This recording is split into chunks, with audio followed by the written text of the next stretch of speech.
President Trump is pushing back this morning against Democratic claims that they have a framework for a deal to save nearly 700,000 young immigrants from deportation.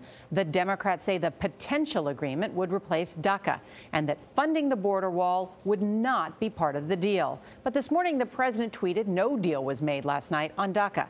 Massive border security would have to be agreed to in exchange for consent. Nancy Cordes is on Capitol Hill to explain it all. Nancy, good morning. Good morning. Decoding this, everyone is essentially saying the same thing. They're just using different words. Essentially, they did come to an agreement last night on a framework for how to deal with these young people. It involves taking the DREAM Act, granting them the chance to apply for legal status, and pairing it with the border security measures that Republicans want without the border wall funding that Democrats hate. But conservatives are still going to see that as a betrayal, and the White House knows it. We're going to build a wall, folks. We're going to build a wall.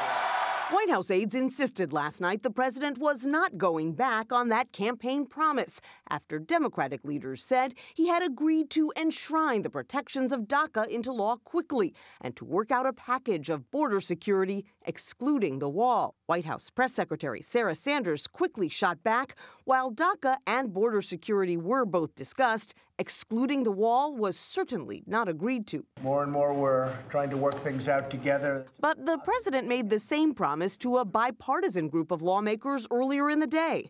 Texas Democrat Henry Cuellar. I think we're all on the same page that we're not going to tie the wall to DACA. What's going on? Democratic sources say Mr. Trump has a soft spot for the Dreamers and liked the reaction he got for cutting another bipartisan deal over the debt ceiling last week.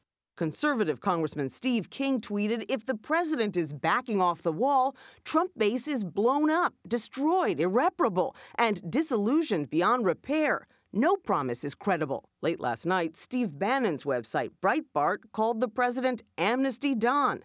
Former White House chief strategist told Charlie Rose that a deal on DACA would alienate the president's supporters.